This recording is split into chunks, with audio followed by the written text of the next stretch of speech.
오늘 마태복음 제3장 1절부터 6절 말씀이 되겠습니다. 마태복음 제3장 1절부터 6절에 있는 하나님의 말씀을 들으십시오.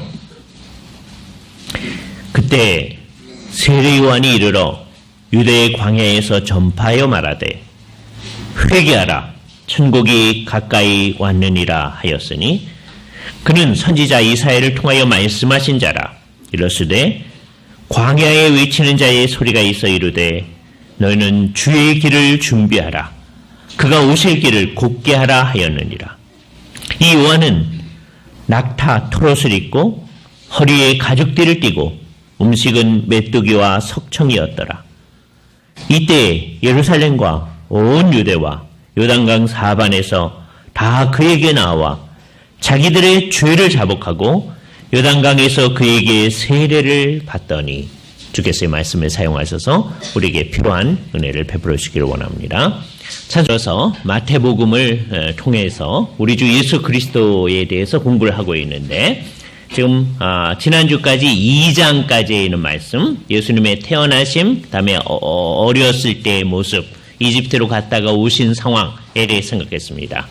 그리고 마태복음은 한 30년을 훌쩍 뛰어넘습니다. 그죠? 그리고 이제 3장 사건은 이제 예수님이 성인이 됐을 때의 상황 이 얘기를 합니다.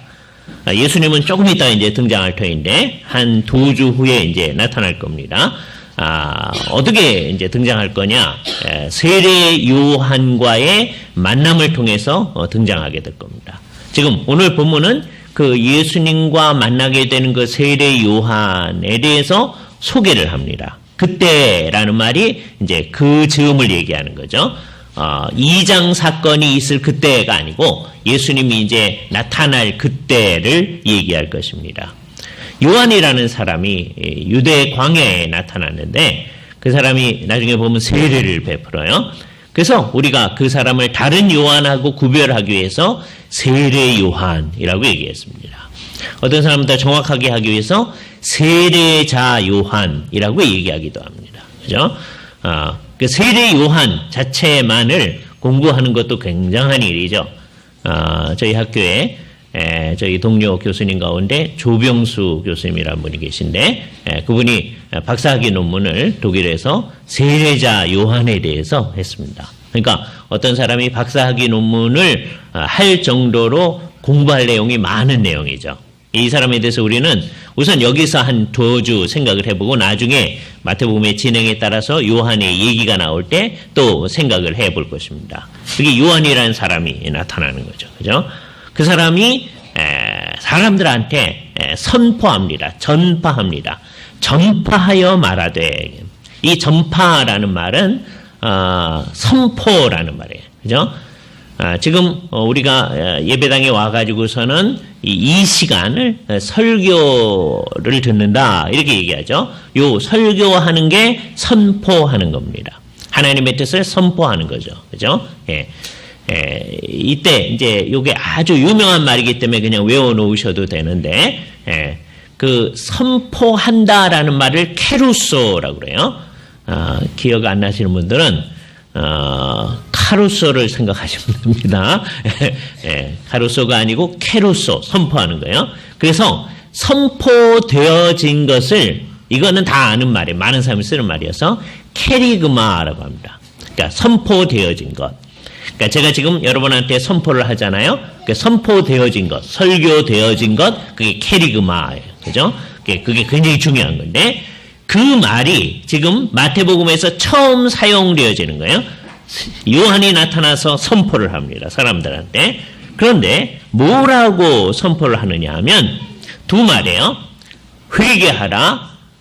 천국이 가까웠느니라. 이렇게 선포합니다.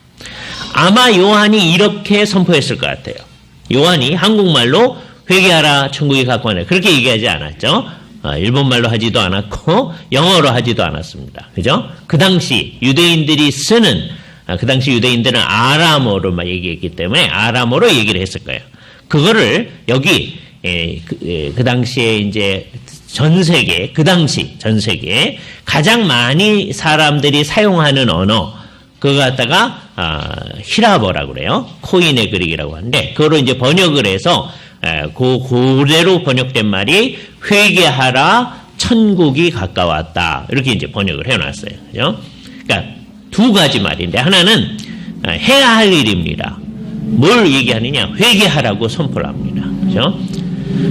그 당시 요한은 소위 종교권의 중심부에 있는 사람이 아니었습니다. 종교권의 중심부는 어디 있느냐? 예루살렘 성전에 있었고요. 거기서 율법을 가르치고 제사장들이 제사를 하고 하는 그거에 이제 중심부였어요. 그죠?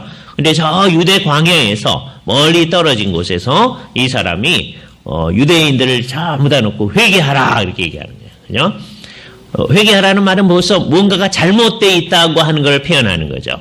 너희가 지금 정상이 아니다. 그걸 얘기하는 거예요. 정상이 아니다. 그 말은 사람들을 기분 나쁘게 만듭니다. 아니 내가 비정상이라니 내가 문제가 있다니 기분 나쁘게 만드는 거죠. 그걸 잘 알아요. 요한이. 그럼에도 불구하고 그렇게 얘기합니다. 요한이 그렇게 얘기했을 때 이 요한의 그 모습, 말, 이 모든 것들이 뭔가가 생각나게 하는 게 있어요. 그죠? 그 생각나게 하는 게 있음을 생각을 하면서 그 뒤에 마태복음에서는 이것을 어떻게 얘기하냐면 이렇게 요한이 외치는 거는 어떤 일을 이루려 함이니라 라고 마태복음에 아주 유명한 소위 성취어귀를 갖다가 가져와요. 우리가 마태복음 1장, 2장에서도 계속해서 이것을 성취하려 함이니라 그랬죠. 이게 마태복음의 아주 독특한 표현입니다. 그러니까 요한을 생각하면서 지금 요한이 와서 외치는 것은 선지자 이사야를 통하여 말씀하신 것을 성취하려고 하는 거다 하는 게. 선지자 이사야 말이 거기 인용되어 있어요. 광야에 외치는 자의 소리가 있어. 그러니까 지금 이게 어떻게 연결이 되어 있는가 하면 이 사람이 광야에서 외치잖아요. 두 가지가 공통점이에요. 광야에서, 유대 광야에서 외칩니다. 사람들한테. 광야에서 외치는 자의 소리가 있어. 이르되 너희는 주의 길을 준비하라. 그가 오는 길을 곧게 하라 하였다. 그 일을 하는 사람으로 지금 요한이 임한 거다. 이렇게 얘기하는 거예요. 요한은 뭐라고 그랬냐면 회개하라고 해요. 그래서 이제 우리가 알 수 있는 거야. 회개하라고 말하는 게 이게 준비를 하는 거구나. 뭘 준비하는 거냐? 주의 길을 준비하는 거구나. 이사야서에서는 그 말이 어떤 의미로 사용되느냐 하면 이제 높으신 하나님이 이 세상에 오실 것이기 때문에 되게 높은 사람들이 오면 어떻게 해야 되느냐 하면 길을 평평하게 고르게 만들어야 되잖아요. 길을 쫙 닦는 거예요. 그죠? 높은 곳이 있으면 그것을 낮추고, 다음에 낮은 곳이 있으면 평평하게 만들고 하는 길을 수축하는 일을 하는 거예요. 높은 사람이 오기 때문에 그건 어느 나라나 다 알고 있는 상황입니다. 그죠? 그런데 그 얘기를 가지고 이것을 조금 은유적으로 또는 영적으로 얘기를 하는 거예요. 세례 요한이 와서 길 작업을 하는 게 아니라 이 사람들의 마음을 준비시켜서 하나님의 오심을 준비시키는 일을 하는 거다라고 하는 거예요. 그 일은 결국 뭐냐? 지금 세례 요한이 외치는 말로부터 알 수 있는 게 어떻게 준비를 할 거냐? 하나님이 오신다면 회개를 해야 된다는 거예요. 그죠? 여기 이제 재미있는 상황을 이제 알 수 있는 거예요. 아까 요한의 말 속에도 그게 있는 거예요. 회개하라 그랬는데 왜 그러냐?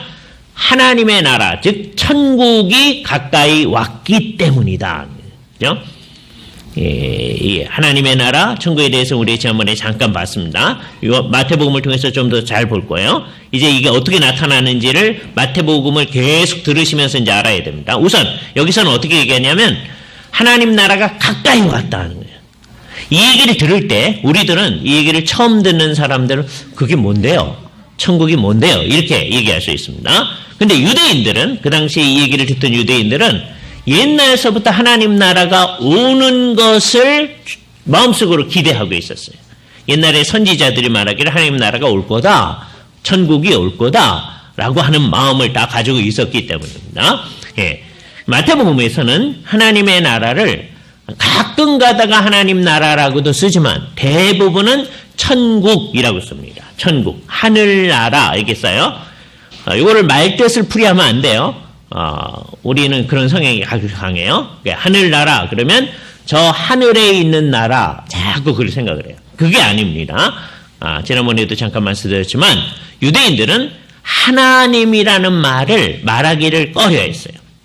내 하나님 여호와의 이름을 망령되이 일컬지 말아라. 이 말 때문에 될 수 있으면 하나님이란 말을 쓰지 않으려고 하는 거예요. 그 대신에 늘 쓰는 말이 하늘이라는 말을 씁니다. 하늘이 통치하신다. 이렇게 표현해요. 유대인들은. 그 말의 뜻은 하나님이 통치하신다는 거예요. 그죠?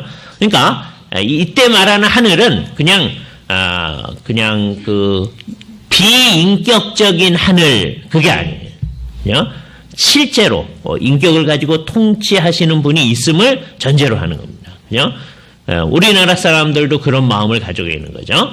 그래서 우리가 뭐라고 했냐면 하나님이 보호하사 우리나라 만세. 그렇게 옛날에 애국가를 만드시는 분들이 그렇게 만들었어요. 하나님이 그랬어요. 그죠? 그래서 맨 처음에 이 애국가를 만든 사람이 다 예수를 믿는 사람들이었기 때문에 그런 거예요. 그래서 그걸 가져다가 이제 안 믿는 사람들도 같이 쓸래니까 이 사람들이 왜 기독교가 말하는 그 하나님을 갖다 하냐. 그래서 그것을 하느님이라고 고쳤어요. 하느님은 뭐냐면 하늘에 계신 님이라는 거예요. 예? 그래서 여기 유대인들의 관념하고 좀 비슷해요. 예, 하늘이라는 말을 하늘 자체로가 아니라 하나님 대신에 쓰려고 하는 말이에요. 그러니까 하나님의 나라라는 말을 유대인식으로 표현하려면 하나님이라는 말을 쓰지 않으려고 하니까 하나님 대신에 하늘이라는 말을 쓰게 하늘나라 이렇게 쓰는 거죠. 그러니까 이제 하늘나라 그걸 한자 말로 쓰면 천국인데 천국이라는 말을 쓸 때 저 하늘에 있는 나라 이렇게 생각하시면 안 되고 하나님의 다스리심이 가까웠다는 거예요. 하나님이 이 세상을 다스리시죠. 그러나 하나님의 온전하신 다스림 그걸 기대하는 거예요. 하나님의 온전하신 다스림이 이제 올 거라고 유대인들은 막 기대하고 있어요. 이제 나오려나 저제 나오려나 그렇게 기대하고 있는데 세례요한이 나타나가지고 그 나라가 가까웠다 하는 거죠. 기대가 이제 더 고조되겠죠. 그러니까 너희는 뭐 해야 되느냐? 그 나라에 대해서 준비를 해야 되는데 그럼 뭐 하는 거냐? 회개를 해야 된다는 거예요. 회개라는 뭐냐면 네 존재 전체를 바꿔라 하는 거예요. 이게 아주 본래적 의미입니다. 존재 전체를 바꿔라. 그러니까 지금은 어떤 존재냐? 이게 비정상이라는 게 잘못된 존재라는 거예요. 그죠? 하나님 나라에는 비정상적인 이런 존재는 저벅저벅 들어갈 수 있는 수가 없다 하는 거예요. 그럼 어떻게 해야 되냐? 그 존재를 바꿔야 되는 거예요. 그죠? 그럼 어떻게 해야 됩니까? 그럼 누구한테 의존해야 되면 하나님께 의존해야 돼요. 나는 할 길이 없으니까 하나님께 의존합니다. 그래서 이 말의 아주 본래적 의미는 결국 하나님께로 돌아가는 거예요. 회개라고 하는 것의 본래적 의미예요. 하나님께로 돌아간다는 거예요. 생각을 해보니까 사람은 어떤 존재였느냐 하면 워낙 하나님이 창조하셨고 이 세상에 있는 모든 사람 하나님이 창조했는데 다 자기가 자기의 길을 개척하여 살 수 있으라고 생각하고 내가 내 스스로의 주인이라고 생각하면서 자기 길로 막 간 거예요. 근데 회개한다고 하는 건 뭐냐? 이제 내가 내 인생의 주인이 아니고 하나님이 주인이십니다. 라고 생각하고 하나님한테로 돌아가는 거예요. 돌아갈 때 결국은 내 모든 것을 바꾸는 겁니다. 그죠? 그게 회개하라는 거예요. 그죠? 이 일을 이제 하나님이 시작하게 하십니다. 그죠? 그럼 하나님이 우리에게 기독교에서 늘 쓰는 말로 은혜를 주시면 우리 마음속에 정말 그렇습니다. 우리가 그렇게 하고 싶습니다. 라는 마음이 이제 생기게 돼요. 그 마음이 생기게 되는 게 뭐냐? 이미 하나님이 은혜를 주신 겁니다. 하나님이 은혜를 안 주시면 사람들은 회개할 생각도 안 해요. 그러니까 여기서 이제 둘을 구분해야 돼요. 사람들이 하는 회개라는 게 있어요. 사람들이 스스로 하는 회개라는 게 있어요. 이 세상에 거의 모든 사람들이 인생에 한 번쯤은 내가 뭔가 좀 잘못됐다고 생각하고 뭐 이렇게 했다고 생각하는 경우가 있어요. 양심의 가책 그런 게 있고, 그죠? 그런데 여기서 얘기하는 건 그 정도가 아니다. 그죠? 되게 이 사람들이 그냥 하는 회개라고 하는 건 뭐냐면 다른 거 괜찮은데 요거는 좀 잘못한 것 같으네요. 뭐 이 정도예요. 그래서 전부 다 상대적으로 생각을 해요. 예? 그래서 요거는 잘못해도 요게 더 잘못했고 이렇게 상대적으로 생각하는 거예요. 지금 여기서 얘기하는 회개는 뭐냐면 우리의 존재 전체가 근원적으로 잘못되었음을 인정하면서 하나님께로 갑니다 하는 거예요. 그죠? 그 일은 결국 어떻게 이루어지는 거냐? 스스로가 그렇게 생각해서 할 수가 없는 거예요. 이게 이제 큰 차이입니다. 예, 요거를 회개하고 비슷한 한 단어인 회심이라는 단어를 가지고 설명을 한번 해보겠어요.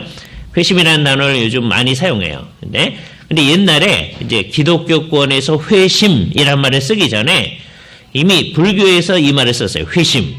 그래서 불교의 노래 가운데 우리 찬송가 같은 노래 가운데 불교의 노래가 있어요. 회심가라는 게 있어요. 회심가. 이게 뭐냐? 우리가 잘 아는 개과천선하는 거예요. 내가 생각할 때 내가 이거 잘못한 것 같아서 이걸 하겠습니다. 그거는 사람이 스스로 할 수 있는 거예요. 사람이 자기의 능력과 노력을 할 수 있는 거예요. 그거는 여기서 얘기하는 회개가 아닙니다. 그죠? 왜냐하면 그건 다 상대적이기 때문에 그래요. 그죠? 그래서 사람이 스스로 하는 회심을 해도 그게 진정한 하나님께로 돌아가는 게 안 되는 거예요. 그죠? 여기 세례요한이 요구하고 똑같은 얘기를 나중에 이제 예수님이 하실 거거든요. 거기서 얘기하는 회개. 그래서 기독교는 계속해서 이 얘기를 하게 됩니다. 회개를 하라고 얘기하는 게 기독교예요. 이 세상 전체를 향하여서. 그러니까 세례요한이 여기서 선포했던 말을 우리는 계속해서 얘기하는 거예요. 회개하라. 이렇게 얘기하는 거예요. 온 세상을 향하여서.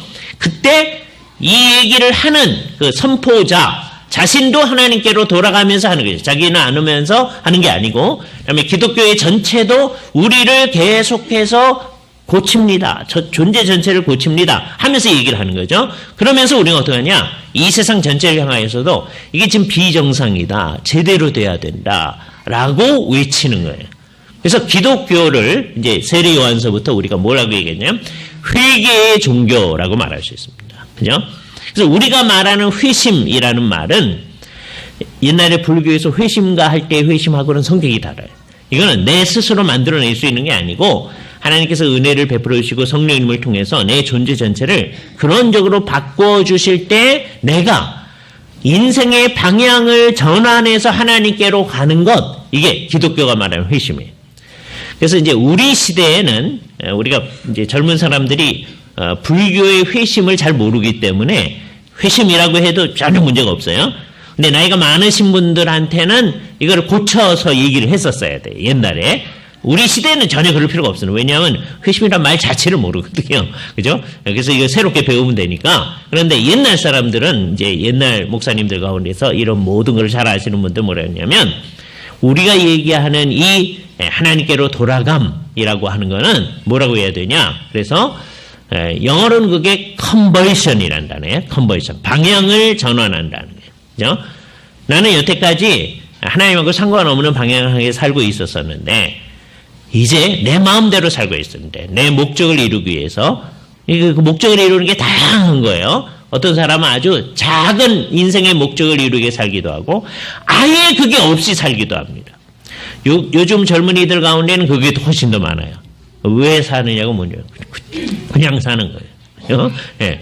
그것도 이제 문제예요. 그러나 인생의 목적을 세우고 막 자기가 뭘 이루기 위해서 싸우는 사람, 그 중에 이제 괜찮은 사람이 이제 이게 진짜 괜찮은 게 아니고 저기는 국가와 민족을 위해서 살겠습니다. 예? 소알을 버리고 대알을 위해 살겠습니다. 그런 사람, 그보다 좀 괜찮아 보이는 사람이 사회 동포주의, 온 세상 모든 사람들을 위해 살겠습니다. 뭐 이러는 거예요. 그죠? 근데 여기에 뭐는 없냐? 진정한 하나님은 없는 거예요. 하나님을 언급할 수도 있어요. 가끔 가다가. 예, 알 수도 있는데 그 하나님은 이 일에 도움을 주는 하나님을 얘기해요. 그죠?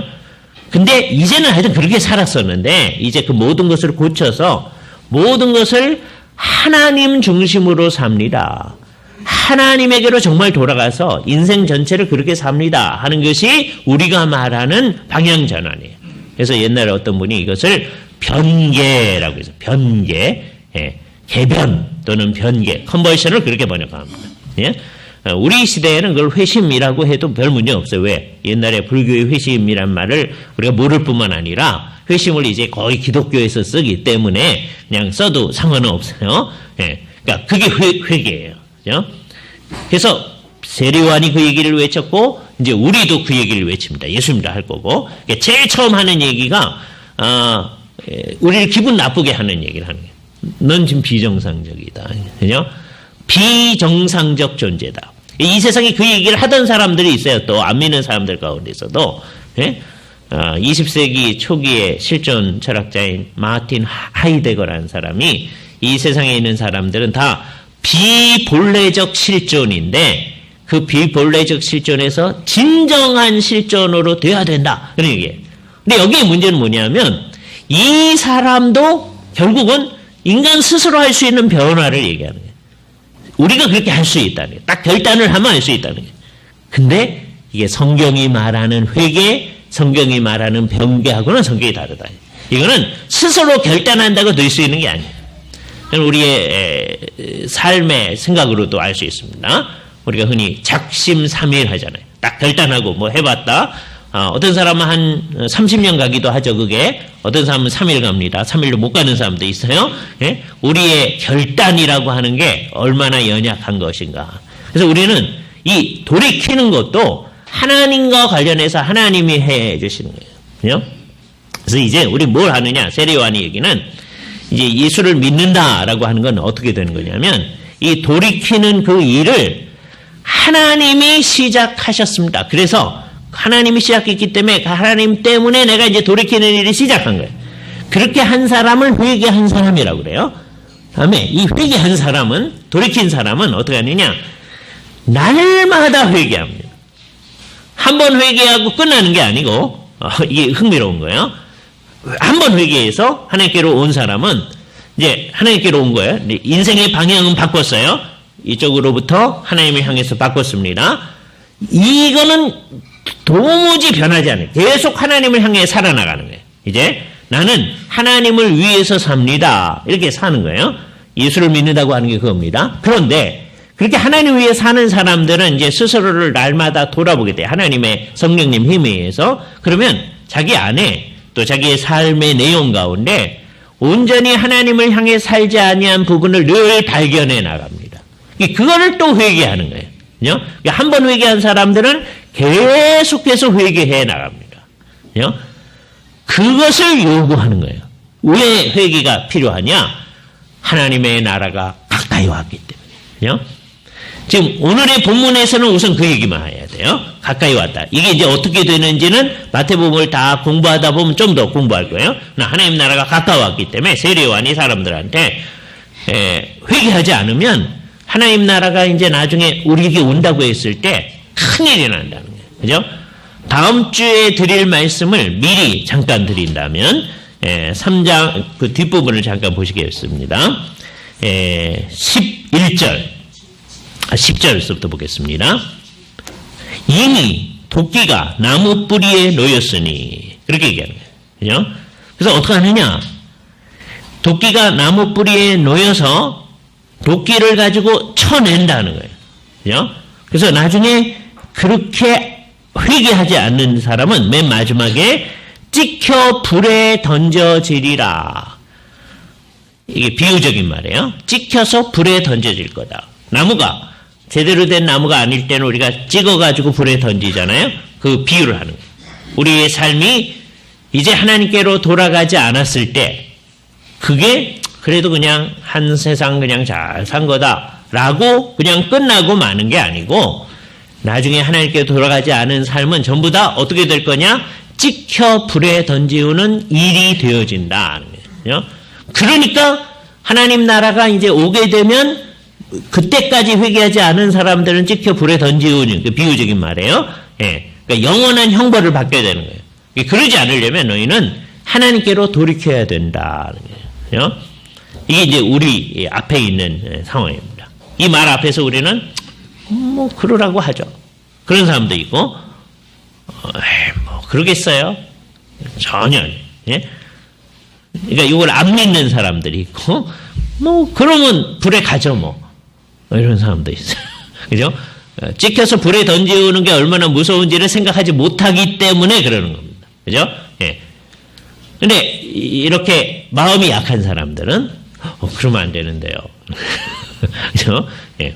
그게 진심이어야 됩니다. 그러면 안 되는데요. 그래서 하나님 앞에 나와서 내가 여태까지 우리 마음대로 살았으니까 하나님에게로 갑니다. 그 마음을 나타내 보이게 됩니다. 그죠?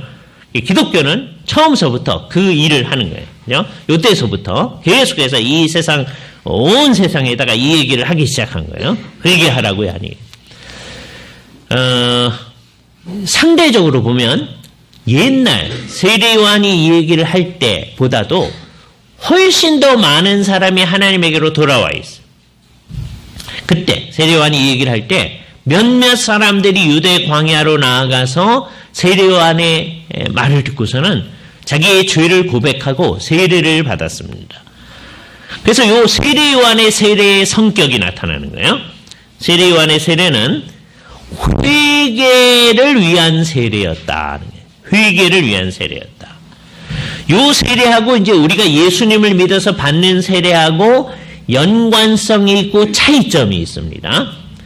세례요한이 세례를 주기 시작했기 때문에 이게 발전해서 우리도 세례를 주는 거예요. 연관성이 있어요. 그런데 이 연관성은 어떻게 되느냐? 나중에 보면 이제 다음 주 예수님도 이 세례를 받으시거든요. 나중에 예수의 제자들도 이 세례를 받습니다. 어떤 사람은 세례요한의 제자였다가 세례요한이 예수님을 따라가야 된다. 그래서 예수님의 제자가 된 사람도 있어요. 그러니까 세례요한의 세례를 받고 예수님을 따라가요. 그죠? 그때 세례요한한테 세례를 받은 사람이 예수님한테 다시 세례를 받지 않아요. 그죠? 그래서 이 세례요한의 세례는 한 번 한 것으로 계속 연관성이 있는 거예요. 그러나 아직은 이거는 준비하는 거였다. 세례요한의 세례는 회개를 위한 세례였다. 이 세례를 받는다고 하는 것은 우리는 회개해야 할 필요가 있습니다. 그리고 진짜 회개하는 사람입니다. 라고 하는 거에 필요해요. 예, 세례요한의 세례가 그랬어요. 그죠? 이거는 하나님께서 세례요한을 보내서 새로 만드신 아주 독특한 제도입니다. 옛날 유대인들한테 사람을 이렇게 잘못을 많이 했을 때 또는 물건 같은 것을 하나님 앞에 거룩하게 사용하려고 할 때 주발이나 잔이나 이런 것들을 씻거나 아니면 물을 뿌려가지고 정결케 하는 예식이 있었어요. 그런데 사람을 이렇게 세례해주고 하는 거 거의 없었던 거거든요. 물론 물로 씻는 건 있었습니다. 부정케 됐을 때 물로 씻는 게 있었어요. 근데 세례요한에 아주 독특하게 사람들한테 회개해라 하는 거예요. 회개하는 표로서 이제 너희가 세례를 받는다 하는 거예요. 아마 세례요한이 세례를 줄 때는 요단강에서 이제 줬다고 하니까 요단강이 뭐 이렇게 깊은 강은 아닙니다. 어떤 때 마르면 굉장히 작은 강이 돼요. 그죠? 근데 좀 깊은 곳에서 세례를 줘요. 그 깊은 곳이 뭐 한강 그런 게 아닙니다. 그죠?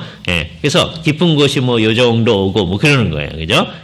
그래서 사람들을 데리고 깊은 곳으로 가가지고 아마 세례를 베풀었을 것 같아요. 그죠? 정확히 모릅니다.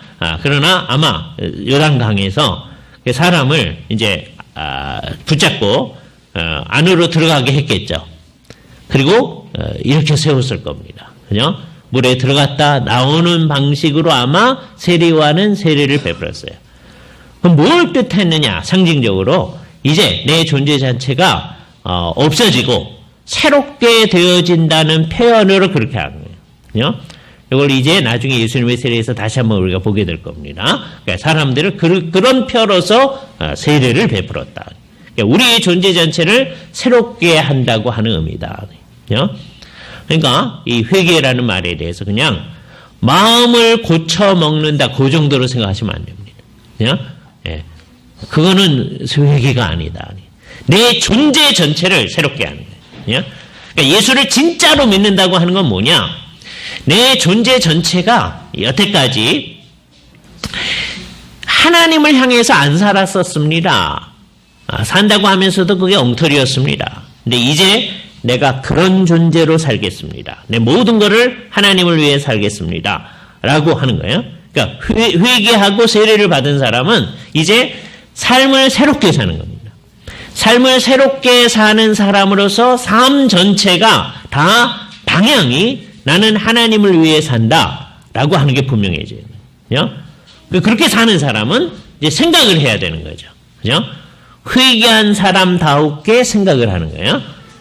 근데 이 일을 하긴 했는데 아무 생각이 없다. 그러면 이제 안 되는 거예요. 그죠? 예, 그냥 하라고 해서 그 일을 하긴 하는데 아무 생각이 없어요. 예, 이 세례요한의 세례가 이제 나중에 해서 우리 기독교의 세례가 됐어요. 예, 그래서 예수를 믿는 사람들은 예수를 처음 내가 진짜로 믿는다 그럴 때 세례를 이제 베풀고 세례를 받아요. 자, 근데 군대에서 세례 받는 거 한번 생각해 보세요. 어떤 경우에는 이제 제대로 군대에서도 제대로 세례 받는 경우가 있어요. 기독교가 뭔지를 알고 내가 잘못했다고 깨닫고 내가 이제 믿습니다. 근데 어떤 경우에는 요즘은 그 효과가 없지만 초코파이 준다고 그래서 가가지고 세례를 받아요. 예. 그래서 이제 어느 날은 예배당에 가가지고 초코파이 받아먹고 세례 받고요. 그다음에 그 다음 날은 가서 이제 불교에서 하는 수계 받고 그 다음 날은 또 성당에 가서 이제 또 거기서도 세례라고 합니다. 영세라고 하기도 하지만 영세도 받고 그래서 초코파이 3개 먹는 사람도 있는 거예요. 예. 그렇게 되면 여기서 말하는 진정한 의미에서 내 존재 전체를 새롭게 한다. 그건 없어지는 거예요. 이게 뭐예요? 아무 생각이 없이 하는 거예요. 근데 또 흥미로운 거예요. 그래서 군대에서 그렇게 세례를 받았는데 그래도 세례 받았다고 군대를 마친 다음에 이제 예배당에 계속 출석을 하게 되면 언젠가 또 은혜를 받고서 내가 예수를 진짜로 믿습니다. 이렇게 될 수 있거든요. 그런 사람한테 너 지난번에 받은 거는 엉터리였으니까 다시 세례 준다. 그러진 않아요. 지난번에 그 아무 생각 없이 받은 것 같은 게 그 영향력을 미치는 거예요. 그죠? 이게 놀라운 겁니다. 그래서 우리는 세례 자체가 중요한 게 아니고 세례 자체가 중요하지 않다는 말은 세례를 안 받아도 된다는 말은 아닙니다. 세례를 할 때가 되면 해야 되는 거죠. 그런데 중요한 거는 여기 회개에 합당한 존재로 우리 자신을 우선은 생각하는 일이 있어요. 나를 그런 존재로 생각해요.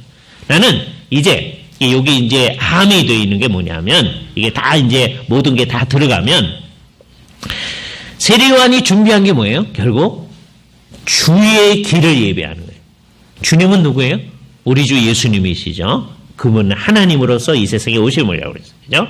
1장 2장을 걸쳐서 예수님이 하나님이다. 그걸 우리가 쭉 생각해 왔어요. 사람으로 오신 그분이 하나님이시죠. 그러니까 동시에 하나님이면서 사람이신 분이 예수님이신데 여기서도 마찬가지예요.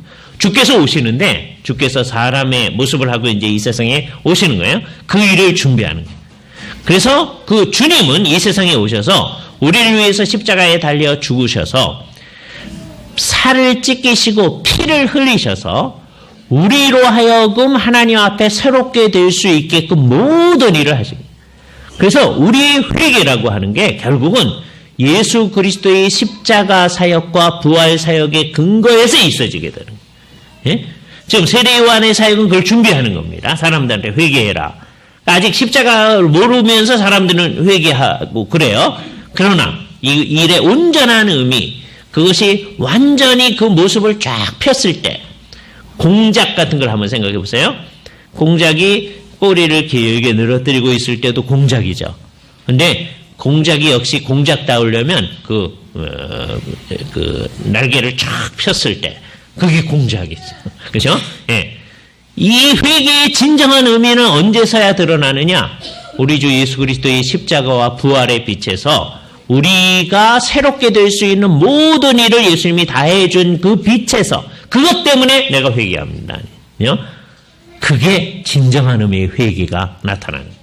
지금 이 일을 준비하는 일로서 회개하라고 선언하는 겁니다. 하나님 나라가 가까이 오고 있기 때문에 너희는 회개해야 된다는 거죠. 나중에 보면 예수님이 오셔서 너희의 죄를 위해서 너희 죄를 다 담당해 주셨기 했기 때문에 너희가 회개할 때 그게 너희 것이 되어질 수 있다. 그래서 하나님이 해주신 모든 것의 근거에서 나의 회개가 의미가 있는 거예요. 내가 하는 회개 그 자체가 무슨 효과를 내지 않아요. 우리로서는 회개를 해야 돼요. 그러나 하나님이 해주신 모든 것 때문에 이 회개가 의미를 지니는 거예요. 그래서 하나님 중심이라고 하는 것에 의미가 있습니다.